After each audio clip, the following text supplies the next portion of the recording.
Your husband is mine now. I'm pregnant with his baby. Catherine, you need to leave the company you co-own with him as well. My little sister, Sarah, said to me. I had a feeling she was after my husband. However, I couldn't believe that even he would choose her over me and cheat on me. That was what I thought at first, but it turned out I didn't need to believe what she said at all. Actually, I needed to clear up her delusions as her older sister. So, my dear sister, are you ready to face the facts? Listen carefully and look closely. Now, ladies and gentlemen, step right up and watch the grand drama of sisterly chaos begin. Well, I'll stop kidding now. My name is Catherine. I'm 40 years old and just started dealing with seasonal allergies last year. Spring and fall used to be my favorite seasons, but since then, they have become just times when I suffer from pollen attacks. I even came to hate blooming flowers. How tragic was that? I miss my 20s, when I still loved spring and enjoyed the blooming season. At that time, my husband Bob lost his job during an economic downturn.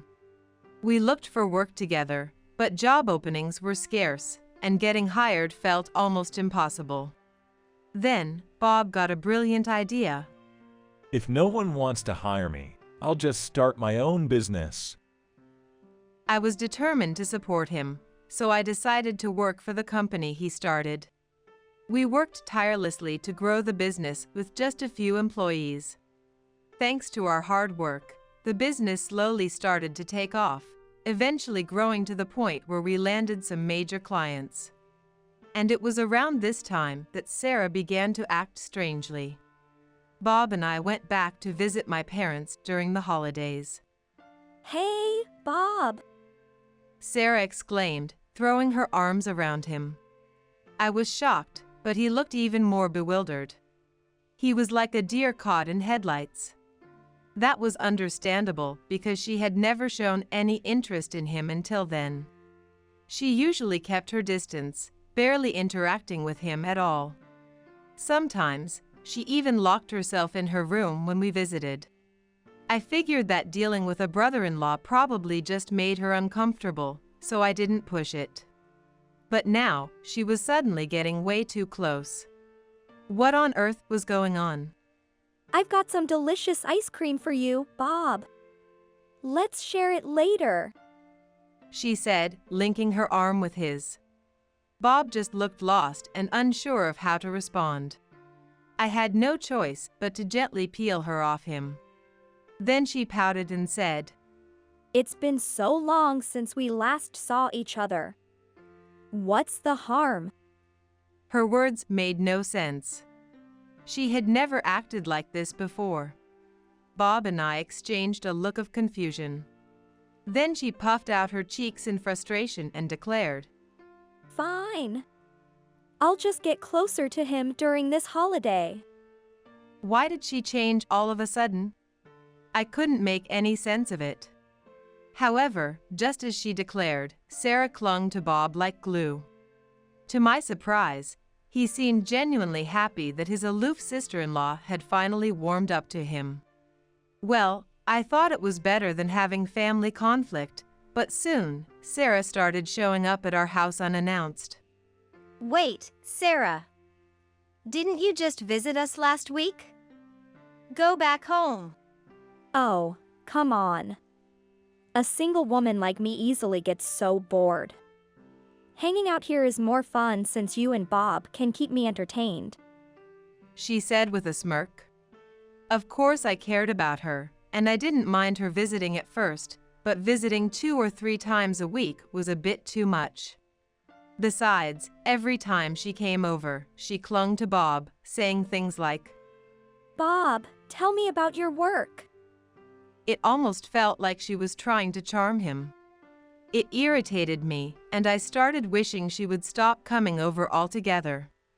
Once, she even asked me, Hey, Catherine, what's it like having a husband who is also your company's CEO? Being married to the CEO didn't feel all that special. I just told her the truth, but she looked a little disappointed and said, You really don't appreciate what a wonderful husband you have, do you? The tone of her words felt condescending. Well, she probably meant it that way. That same day, she persistently asked Bob for his phone number and she somehow managed to get it. Alarm bells went off in my head. I couldn't help but blurt out, Why would you need Bob's number? You don't even have a reason to talk to him. Bob tried to calm me down, saying, Relax, it's no big deal. but I was fuming, barely holding back my anger. Sarah whined, Catherine, you're so hot-headed. We're family and it's totally normal to have each other's numbers. She was right. It's not unusual to exchange numbers even with in-laws. Come to think of it, I've also exchanged numbers with Bob's parents and sister. Still, something about Sarah just felt off. I later found out that she had undergone laser treatment to remove a mole on her face around this time. The success of the treatment inspired her to consider undergoing more cosmetic procedures. She said, Next, I want to widen my double eyelids and reshape my nose. Since she didn't have enough money from her salary to achieve her ideal look, she decided to target Bob for financial support. That was because he was the CEO. I had no idea about any of this at the time. I just found her behavior strange and unsettling. Yet, Bob just said, I can't be rude to your sister. I understood his point, but his kindness only made me more anxious. What if she actually managed to take him from me? I gradually began to lose confidence in myself as a woman. Whether Sarah sensed my insecurity or not, she started showing up at our office to wait for Bob after work. She would come home with him from the office, have dinner with us, cling to him for a while, and then finally leave for our parents' house. Bob tried to politely distance himself and said, You should probably head home soon. but she wouldn't listen. As I watched this scene playing out a few times, I began to wonder if he could possibly be enjoying the attention from her. Some time later, Bob had to travel to another state for a new project with a client. The trip would last about 2 months.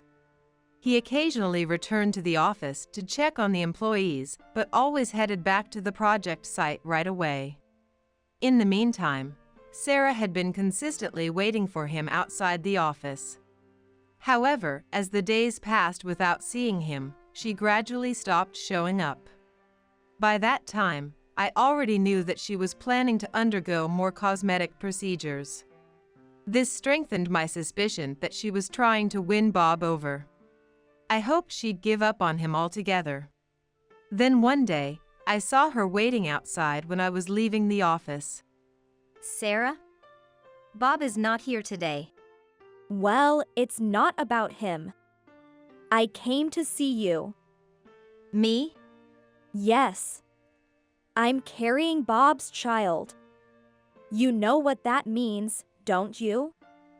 I'm pregnant, so he's mine now and you need to leave the company you co-own with him. I'll be his wife and the CEO's spouse instead of you. What are you talking about? Oh, I meant exactly what I said. I haven't told him yet, but here's an ultrasound photo I got today. As I was stunned, she handed me the photo she got from her doctor. It clearly showed a fetus.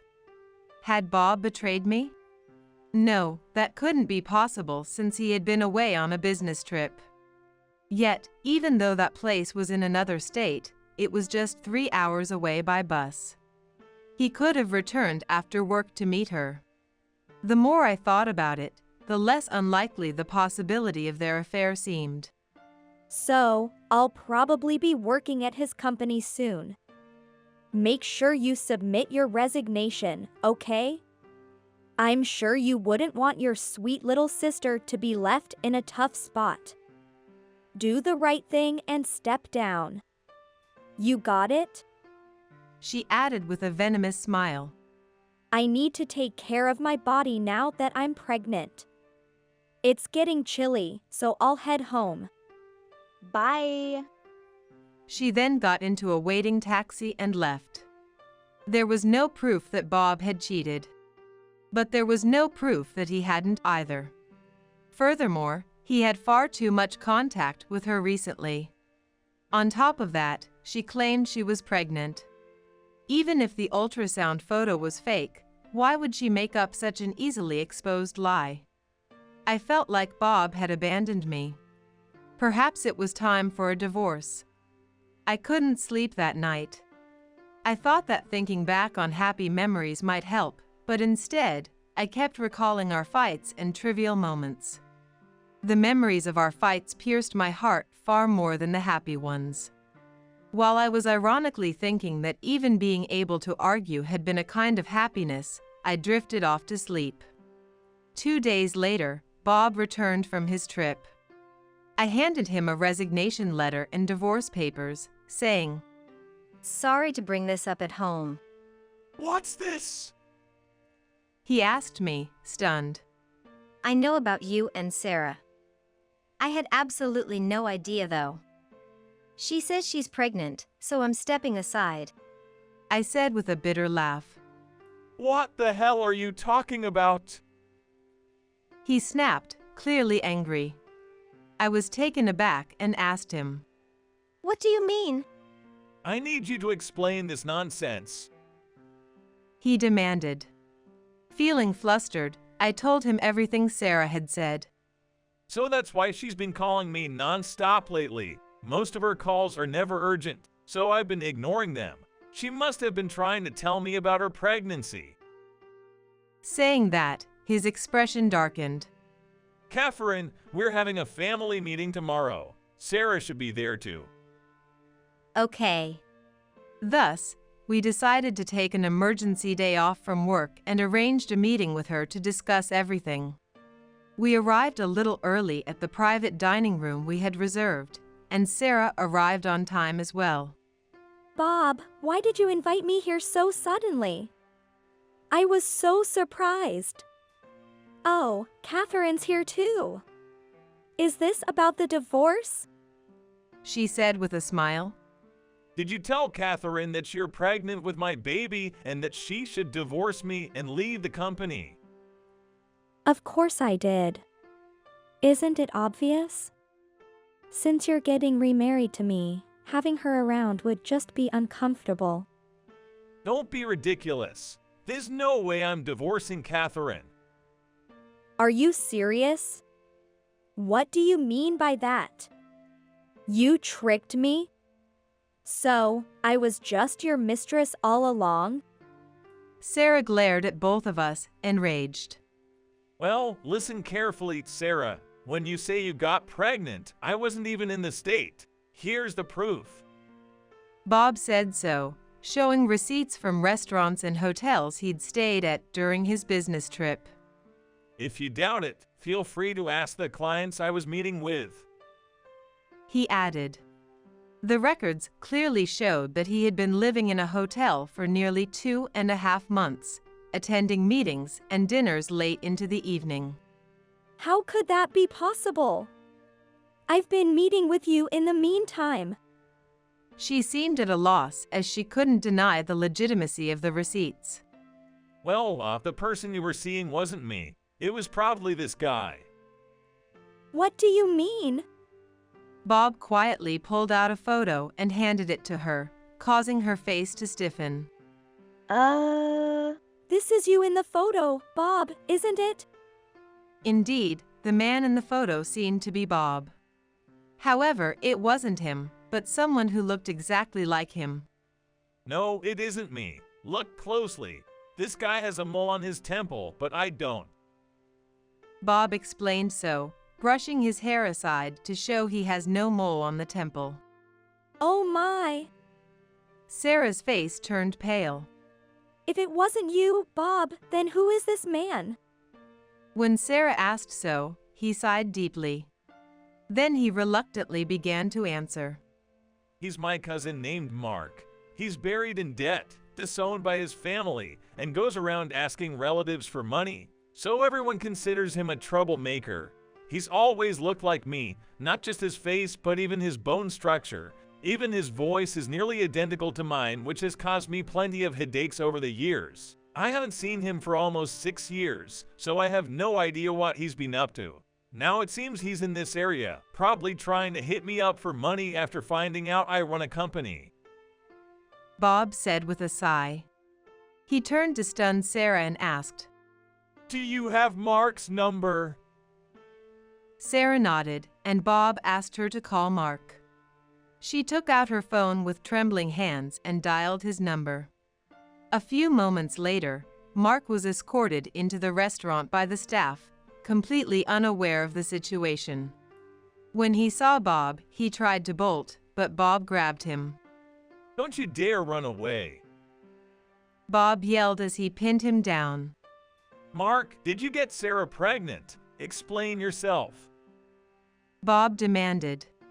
He was angrier than I had ever seen him. So, it wasn't really Bob who I had been seeing. Sarah murmured. Mark felt cornered and began to spill the whole story. It all started when Sarah waited for Bob outside the office. She mistook Mark for Bob and talked to him. Though she noticed Mark was in casual clothes, unlike Bob as usual, she figured it was just one of those days. It was understandable. Even though I saw Bob's face every day, I started to doubt whether I could tell him and Mark apart. They looked that similar. When they stood side by side, the only noticeable differences were that Bob was slightly taller with longer eyelashes, while Mark had rougher skin and slightly pointed ears. As Bob had expected, Mark had come looking for money. As Mark didn't know where we lived, he had been hanging around in front of our office. Then Sarah said to him, Hey! He had no idea she mistook him for Bob. Mark thought she was just addressing him casually. In other words, he thought she was hitting on him. So, they ended up heading to a hotel together. Both were under completely mistaken impressions. Since Sarah mistakenly thought she had won over Bob, she proposed continuing their relationship. However, Mark had a certain issue that made him cautious about accepting her advances. For that reason, he said to her, I can't really take calls, so contact me here instead. And gave her his email address. This was the second trap that kept her from realizing she had mistaken Mark for Bob. Bob had given her his number while Mark gave her his email address. She first asked Bob to tell her his email address, but he refused, saying, It would be inconvenient to get messages from you unless it's for something important. Because of this, when Mark gave her his email address, she thought, Now he finally gave me his email address. It means we are close enough. I could contact him freely. After hearing Mark's side of the story, Bob buried his head in his hands once again. My goodness, I didn't think it would turn out this bad. Bob said, So, what? Is there more to this? Sarah asked suspiciously. Well, it's unfortunate that it wasn't you, Bob, but even if Mark has been disowned, he should still take responsibility for the baby, right? Surely, he won't try to shirk that responsibility, will he? I just can't tell her the truth. Bob said, so I decided to tell her what he had told me the night before. Listen calmly, Sarah. Okay. Mark has a wife. That's why he gave you his email address instead of his phone number. You know, a married man can't exactly take calls freely. Seriously? Are you kidding me? Sarah glared at Mark. Mark avoided her gaze and muttered, I'm sorry, I thought you were just a carefree girl looking for some fun. I had no idea you mistook me for Bob. I started to realize something was off during our conversations, but I didn't think it would lead to a pregnancy.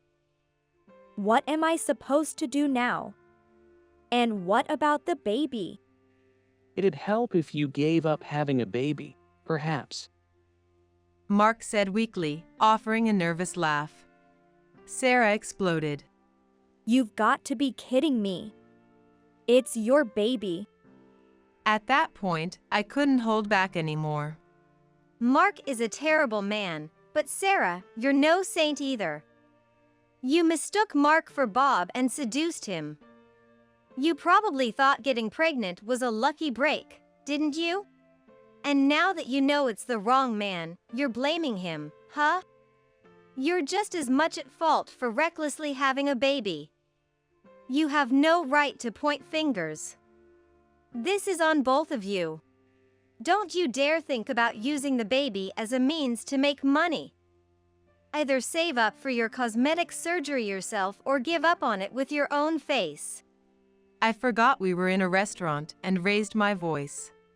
Thank goodness we had reserved a private room. Well, what else could I do? I didn't think I could earn enough on my own. Sarah said defensively. Then accept your face and move on. Even if you fix your appearance, it won't matter if your heart is ugly. She tried to argue back for a moment, but couldn't come up with a good counterargument. Her face twisted with frustration, and she quietly looked down. Sarah. Mark stammered. What? She replied coldly. If you do have the baby, could we skip paternity recognition? I don't think I can pay child support. You know I've got debts all over the place. You're unbelievable. Sarah glared at Mark with a pale face and slapped him, shouting. This is all your fault. No, it's both of your fault. I added, and she stopped criticizing him. Whether I keep the baby or not, I don't have the money. Catherine, please help me. Sarah sobbed and tears were streaming down her face. Well, I thought whether the baby would be better off being born or not depends on the parent's mindset. If she changed her ways, the baby could still have a happy life. Either way, I was willing to lend her money to help the baby, but as her older sister, I couldn't allow her self-centered attitude of asking for help just because she didn't have the money. The decision is up to you. I'll help you if you truly regret what you've done and care about the baby's future instead of your own. I told her frankly. I couldn't forgive her for trying to take Bob, even though she failed. However, the baby wasn't to blame for her actions. This wasn't about forgiveness. It was about helping the baby. When I told that to her, she kept quiet for a while and said, I'll think about it. A little while later, she came to ask me for support for the baby because she couldn't help but find the baby adorable when she looked at the ultrasound photo.